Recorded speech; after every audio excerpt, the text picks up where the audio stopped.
ஸ்ரீ குருபியோ நமக. அனைவருக்கும் நமஸ்காரம். ஆடி மாதம் ஆன்மீக மாதமாக கொண்டாடப்படுறது. முக்கியமாக கர்க்கடகம்னு சொல்லப்படக்கூடிய ஆடி மாதம் ராமாயண மாதமாக அனுசரிக்கப்படுறது. இந்த ராமாயண மாதத்துல பகவான் ஸ்ரீராமரை வழிபட்டும் ஸ்ரீ ராமபிரானின் தெய்வீக கதையை, அதாவது ஸ்ரீ ராமாயணத்தை பாராயணம் செய்தும் கேரள மக்கள் விசேஷமாக கொண்டாடுகிறார்கள். இந்த ஆண்டு ராமாயண மாதம் ஜூலை 17ஆம் தேதி தொடங்கி ஆகஸ்ட் 16ஆம் தேதி முடிவடைகிறது. இருபெரும் இதிகாசங்களில் ஒன்றான ஸ்ரீ ராமாயணத்தை இந்த மாதம் முழுதும் பாராயணம் செய்ய ஸ்ரீராமபிரானின் பரிபூரண அனுகிரகத்தை பெறலாம். எண்ணிய காரியம் நிறைவேறும், வேண்டுதல்கள் பலிதமாகும், சகல காரிய சித்தி உண்டாகும், சுப மங்கள நிகழ்வுகளும் விரைவில் கைகூடி வரும். இந்த ராமாயண மாதத்தில் கேரளாவிலும் தற்போது தமிழகத்திலும் அனைத்து விஷ்ணு கோவில்களிலும் கிட்டத்தட்ட அனைத்து இந்துக்களின் வீடுகளிலும் மாதத்தின் அனைத்து நாட்களிலும் ராமாயணம் பாராயணம் செய்வது வழக்கத்தில் உள்ளது. கேரளாவில் துஞ்ச எழுத்தச்சனால் இயற்றப்பட்ட அத்தியாத்ம ராமாயணமே பாராயணம் செய்வது வழக்கத்தில் உள்ளது. நாம் வால்மீகி ராமாயணம், அத்தியாத்ம ராமாயணம், ஆனந்த ராமாயணம், சங்கேப ராமாயணம்னு எது வேண்டுமானாலும் பாராயணம் செய்யலாம். இந்த நன்னாளில் நாமும் ஸ்ரீ வேதாந்த தேசிகரின் ஸ்ரீ ரகுவீர கத்தியம் என்னும் ஸ்ரீ மகாவீர வைரவம் பாராயணம் செய்வோம். வேதாந்த தேசிகருடைய அபிமான ஸ்தலம் திருவஹிந்திபுரம். இங்கு இருக்கும் தேவநாத பெருமாள் கோவிலில் ஸ்ரீ ராமபிரான் சன்னதி உள்ளது. இங்குதான் ராமபிரானை தரிசித்து உள்ளம் உருகி இந்த ஸ்ரீ மகாவீர வைபவம் என்னும் ரகுவீர கத்தியத்தை தேசிகர் இயற்றினார். இது கத்தியம் பாணியில், அதாவது உரைநடை வடிவில் ராமபிரானை மிக கம்பீரமாக, வீரராக, சாதாரண வீரன் அல்ல, அவர் ஒரு மகாவீரர் என்று குறிப்பிட்டு ஸ்ரீ மகாவீர வைபவம் என்ற பெயரிட்டு வேதாந்த தேசிகர் இயற்றியுள்ளார். நாம இந்த நன்னாள்ல வேதாந்த தேசிகர் இயற்றிய ரகுவீர கத்தியம் எனும் இந்த ராமாயணத்தை பாராயணம் செய்வோம். தினந்தோறுமே இந்த மாதம் முழுவதும் இதை பாராயணம் செய்யலாம். ஸ்லோகத்தை பார்ப்போம். ஸ்ரீ ரகுவீர கத்தியம் ஸ்ரீ மகாவீர வைபவம். குருரேவ கதிர் குருமேவ பஜே குருணைவ சகாஸ்மி நமோ குரவே ந குரோஃ பரமம் சிசுரஸ்மி குரோஹோ மதிரஸ்தி குரௌ மம பாஹி குரோ. ஸ்ரீமான் வெங்கடநாத்தார்யः கவிதார்க்கிக கேசரி வேதாந்தாச்சார்யவர்யோ மே சந்நிதத்தாம் சதா ஹ்ருதி. ஜயத்யாஸ்ரித சந்த்ராசத்வாந்த வித்வம்சனோதயः பிரபாவான் சீதயா தேவ்யா பரமவ்யோம பாஸ்கரः. ஜய ஜய மகாவீர மகாதீர தௌரேய தேவாசுர சமர சமய சமுதித நிகில நிர்ஜர நிர்தாரித நிரவதிக மாகாத்ம்ய தசவதன தமித தைவத பரிஷதப்யர்த்தித தாசரதி பாவ தினகர குல கமல திவாகர दिविशदतिपति रण सहचरण चतुर दशरथ चरमऋण विमोचन कोसल सुता कुमार भाव कंचुकित कारणाकार कौमार केलि गोपायित कौशिकाद्वर ರಣಾಧ್ವರ ದುರ್ಯ ಭವ್ಯ ದಿವ್ಯಾಸ್ತ್ರ ಬೃಂದ ವಂದಿತ ಪ್ರಣತ ಜನ ವಿಮತ ವಿಮತನ ದುರ್ಲಲಿತ ದೋರ್ಲಲಿತ ತನುತರ ವಿಶಿಕ ವಿತಾಡನ ವಿಘಟಿತ ವಿಶರಾರು ಶರಾರು ತಾಟಕ ತಾಟಕೇಯ ಜಡ ಕಿರಣ ಶಕಲಧರ ಜಟಿಲ ನಟಪತಿ ಮಕುಟತಟ ನಟನ ಪಟು ವಿಬುಧ ಸರಿದತಿ ಬಹುಳ ಮಧುಗಳನ ಲಲಿತ ಪದ ನಲಿನ ರಜ ಉಪಮೃದಿತ ನಿಜ ವೃಜಿನ ಜಹದುಪಲ ತನು ರುಚಿರ ಪರಮ ಮುನಿವರ ಯುವತಿ ನುತ ಕುಶಿಕ ಸುತ ಕಥಿತ ವಿದಿತ ನವ ವಿವಿಧ ಕಥ ಮೈಥಿಲ ನಗರ ಸುಲೋಚನ ಲೋಚನ ಚಕೋರ ಚಂದ್ರ ಖಂಡ ಪರಶು ಕೋದಂಡ ಪ್ರಕಾಂಡ ಖಂಡನ ಶೌಂಡ ಭುಜದಂಡ ಚಂಡಕರ ಕಿರಣ ಮಂಡಲ ಬೋಧಿತ ಪುಂಡರೀಕವಣ ರುಚಿ ಲುಂಟಾಕಲೋಚನ ಮೋಚಿತ ಜನಕ ಹೃದಯ ಶಂಕಾತಂಕ परिहृत निखिल नरपतिवरण जनक दुहितृकुच तट विकरण समुचित करतल शतकोटि शतगुण कठिन परशुधर मुनिवर करधृत दुरवन मतम निजदनुराकर्षण प्रकाशित पारमेष्ट्य क्रतुहर शिखरि कंतुक विकृत्युन्मुख जगदरुन्तुद जित हरिदन्ति दंत दन्तुरोरोन्त दशवदन दमन कुशल दशशतभुज मुख नृपति कुल रुधिर जरबर भरित पृथुतर तटाक तर्पित पितृक भृगुपति सुगति विहति करणत परुडिषु पारिग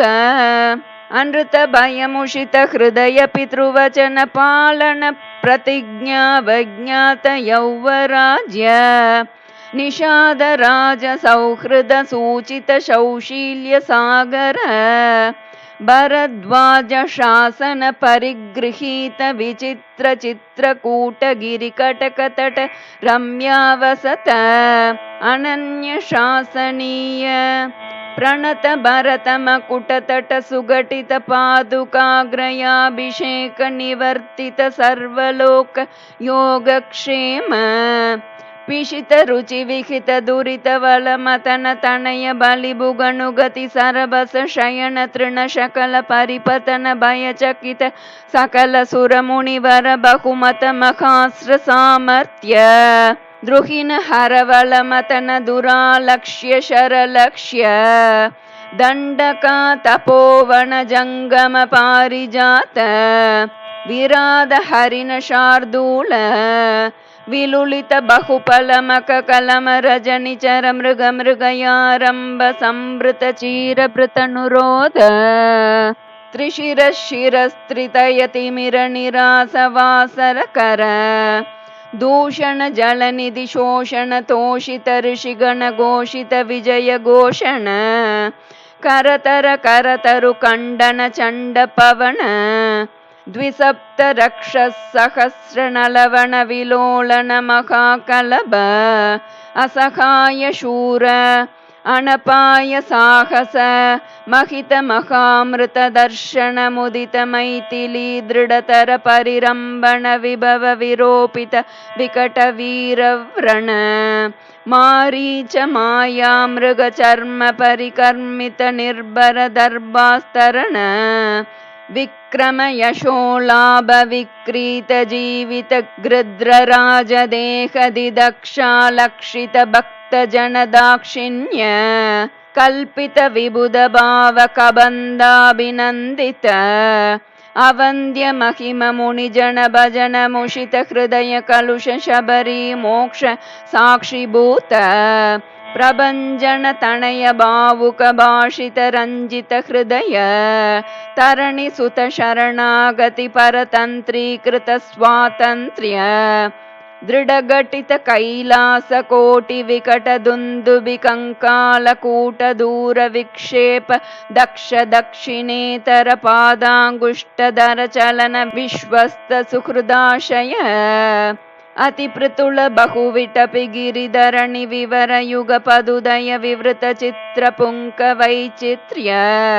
विपुल भुज शैल मूल निबिड निपीडित रावण रण रणक जनक चतुरुदधि विहरण चतुर कपिकुलपति हृदय विशाल शिलातल धारण दारुण शिलीमुख अपार पारावार परिका परिवृत परपुर परिसृत दव दहन जवन पवन भव कपिवर परिष्वंग भावित सर्वस्वदान अहित सहोदर रक्ष परिग्रह विसंवादि विविध सचिव विप्रलंब समय संरंभ समुजृंबित सर्वेश्वर भाव सकृत प्रपन्न जन संरक्षण दीक्षित वीर सत्यव्रत प्रतिशयन भूमिका भूषित पयोधि पुलिन प्रलय शिखि परुष विशिक शिखा शोषिता कूपार वारिपूर ಪ್ರಬಲ ರಿಪುಕಲಹ ಕುತುಕ ಚಟುಲ ಕಪಿಕುಲ ಕರತಲ ತುಳಿತ ಹೃತಗಿರಿ ನಿಕರ ಸಾಧಿತ ಸೇತುಪಥ ಸೀಮಾ ಸೀಮಂತಿತ ಸಮುದ್ರ ಧೃತಗತಿ ತರುಂ ಮೃಗವರೂತಿನಿ ನಿರುದ್ಧ ಲಂಕಾವರೋಧ ವೇಪತುಲಾಸ್ಯ ಲೀಲೋಪದೇಶ ದೇಶಿಕ ಧನುರ್ಜ್ಯಾಘೋಷ ಗಗನಚರ ಕಣಕಗಿರಿ ಗರಿಮದರ ನಿಗಮಮಯ ನಿಜ ಗರುಡ ಗರುದನಿಲ ಲವಗಳಿತ ವಿಷವದನ ಶರಕದನ ಅಕೃತ ಚರವಣ ಚರರಣ ಕರಣ ವೈಲಕ್ಷ್ಯ ಕೋಣಿತಾಕ್ಷ ಬಹುವಿಧ ರಕ್ಷೋ ಬಲಾಧ್ಯಕ್ಷ ವಕ್ಷ ಕವಾಟ ಪಾಟನ ಪಟಿಮ ಸಾಟೋಪ ಕೋಪಾವಲೇಪ ಕಟುರಟ ದಟ ನಿಟಂಕೃತಿ ಚಟುಲ ಕಠೋರ ಕಾರ್ಮುಕ ವಿಶಂಕಟ ವಿಶಿಕ ವಿತಾಡನ ವಿಘಟಿತ ಮಕುಟ ವಿಹ್ವಲ ವಿಶ್ವಕಸ್ತನಯ ವಿಶ್ರಮ ಸಮಯ ವಿಶ್ರಾಣನ ವಿಖ್ಯಾತ ವಿಕ್ರಮ ಕುಂಭಕರ್ಣ ಕುಳಗಿರಿ ವಿದಳನ ದಂಬೋಳಿ ಭೂತ ನಿಶಂಕ ಕಂಕಪತ್ರ ಅಭಿಚರಣ ಕುತವಕ ಪರಿಚರಣ ವಿಘಟನ ಸರಬಸ ಪರಿಪತದ ಪರಿಮಿತ ಕಪಿಬಳ ಜಲದಿ ಲಹರಿ ಕಲಕಲರವ ಕುಪಿತ ಮಗವಜಿ ದಬಿಖಣನ ಕೃದನುಜ ಸಾಕ್ಷಿಕ ರಾಕ್ಷಸ ದ್ವಂದ್ವ ಯುದ್ಧ ಅಪ್ರತಿದ್ವಂದ್ವ ಪೌರುಷ ತ್ರಯಂಬಕ ಸಮಧಿಕ ಘೋರಾಸ್ತಾಡಂಬರ ಸಾರಥಿ ಹೃತರಥ ಸತ್ರಪ ಶಾತ್ರವ ಸತ್ಯಾಪಿತ ಪ್ರತಾಪ ಶಿತಶರಕೃತ ಲವಣ ದಶಮುಖ ಮುಖ ದಶಕ ನಿಪತನ ಪುನರುದಯ ದರಗಳಿತ ಜನಿತ ದರ ತರಳ ಹರಿಹಯನಯನ ನಳಿನವಣ ರುಚಿ ಖಚಿತ ನಿಪತಿತ ಸುರತರು ಕುಸುಮ ವಿತತಿ ಸುರಭಿತ ರಥಪಥ ಅಖಿಲ ಜಗದಧಿಕ ಭುಜ ಬಲವರ ಬಲ ದಶಲಪನ ಲಪನ ದಶಕ ಲವಣ ಜನಿತ ಕದನ ಪರವಶ ರಜನಿ ಚರ ಯುವತಿ ವಿಲಪನ ವಚನ ಸಮ ವಿಷಯ ನಿಗಮ ಶಿಖರ ನಿಕರ ಮುಖರ ಮುಖ ಮುನಿವರ ಪರಿಪಣಿತ ಅಭಿಗತ ಶತಮಕ ಹುತವಹ ಪಿತೃಪತಿ ನಿರ್ಋತಿ ವರುಣ ಪವನ ದಣದ ಗಿರಿಶ ಮುಖ ಸುರಪತಿ ನುತಿ ಮುದಿತ ಅಮಿತ ಮತಿ ವಿಧಿ ವಿದಿತ ಕಥಿತ ನಿಜ ವಿಭವ ಜಲಧಿ ಪೃಷತಲವ ವಿಗತ ಭಯ ವಿಬುಧ ವಿಬೋಧಿತ ವೀರ ಶಯನ ಶಾಯಿತ ವಾನರ ಪೃತ ನೌಗ ಸ್ವಸಮಯ ವಿಘಟಿತ ಸುಘಟಿತ ಸಹೃದಯ ಸಹಧರ್ಮಚಾರಿಣೀಕ ವಿಭೀಷಣ ವಶಂವದೀಕೃತ ಲಂಕೈಶ್ವರ್ಯ ನಿಷ್ಪನ್ನ ಕೃತ್ಯ ಕಪುಷ್ಪಿತ ರಿಪುಪಕ್ಷ ಪುಷ್ಪಕ ರಭಸಗತಿ ಗೋಷ್ಪದೀಕೃತ ಗಗನಾರ್ನವ ಪ್ರತಿಜ್ಞಾರ್ನವತರಣ ಕೃತಕ್ಷಣ ಭರತ ಮನೋರಥ ಸಂಹಿತ ಸಿಂಹಾಸನಾದಿರೂಢ ಸ್ವಾಮಿನ್ ರಾಘವ ಸಿಂಹ ಹಾಟಕ ಗಿರಿ ಕಟಕ ಲಹಡ ಪಾದ ಪೀಠ ನಿಕಟ ತಟ ಪರಿಲುಟಿತ ನಿಖಿಲ ನೃಪತಿ ಕಿರೀಟ ಕೋಟಿ ವಿವಿಧ ಮಣಿಗಣ ಕಿರಣ ನಿಕರ ನೀರಾಜಿತ ಚರಣ ರಾಜೀವ ದಿವ್ಯ ಭೌಮಾಯೋಧ್ಯಾದಿ ದೈವತ ಪಿತೃವದ ಕುಪಿತ ಪರಶುಧರ ಮುನಿ ವಿಹಿತ ನೃಪಹಣನ ಕದನ ಪೂರ್ವಕಾಲ ಪ್ರಭವ ಶತಗುಣ ಪ್ರತಿಷ್ಠಾಪಿತ ಧಾರ್ಮಿಕ ರಾಜವಂಶ ಶುಭ ಚರಿತ ರಥ ಭರತ ಕರ್ವಿತ ಗರ್ವ ಗಂಧರ್ವ ಯೂತ ಗೀತ ವಿಜಯ ಗಾತಾ ಶತ ಶಾಸಿತ ಮತುಸುತ ಶತ್ರುಘ್ನ ಸೇವಿತ ಕುಶಲವ ಪರಿಗೃಹೀತ ಕುಲಗಾತಾ ವಿಶೇಷ ವಿಧಿವಶ ಪರಿಣಮದ ಮರ ಪಣಿತಿ ಕವಿವರ ರಚಿತ ನಿಜ ಚರಿತ ನಿಬಂಧನ ನಿಶಮನ ನಿರ್ವೃತ ಸರ್ವಜನ ಸಮ್ಮಾನಿತ ಪುನರುಪಸ್ಥಾಪಿತ ವಿಮಾನವರ ವಿಶ್ರಾಣ ಪಪ್ರೀಣಿತ ವೈಶ್ರವಣ ವಿಶ್ರಾವಿತ ಯಶ ಪ್ರಪಂಚ ಪಂಚತಾಪನ್ನ ಮುನಿಕುಮಾರ ಸಂಜೀವನಾಮೃತ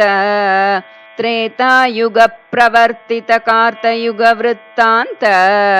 ಅವಿಕಲ ಬಹು ಸುವರ್ಣ ಹಯಮಕ ಸಹಸ್ರ ನಿರ್ವಹಣ ನಿರ್ವರ್ತಿತ ನಿಜ ವರ್ಣಾಶ್ರಮ ಧರ್ಮ ಸರ್ವಕರ್ಮ ಸಮಾರಾಧ್ಯ ಸನಾತನ ಧರ್ಮ ಸಾಕೇತ ಜನಪದ ಜನಿದಣಿಕ ಜಂಗಮ ತದಿ ಜರ ಜಂತು ಜಾತ ದಿವ್ಯ ಗತಿ ದಾನ ದರ್ಶಿತ ನಿತ್ಯ ನಿಸ್ಸೀಮ ವೈಭವ ಭವತಪನ ತಾಪಿತ ಭಕ್ತ ಜನ ಭದ್ರ ರಾಮ ಶ್ರೀರಾಮ ಭದ್ರ ನಮಸ್ತೆ ನಮಸ್ತೆ ಪುನಸ್ತೆ ನಮಃ श्रीरामभद्र नमस्ते नमस्ते पुनस्ते नमः नमस्ते नमस्ते पुनस्ते नमः चतुर्मुखेश्वरमुखैः पुत्रपौत्रादिशालिने नमः सीता समेताय रामाय गृहमेदिने कविकतकसिंहकथितं कठोरसुकुमारगुम्बगम्भीरं भवभयभेषजमेतत् पठत महावीरवैभवं सुधियः कवितार्किकसिंहाय कल्याणगुणशालिने श्रीमते वेङ्कटेशाय वेदान्तगुरवे नमः इति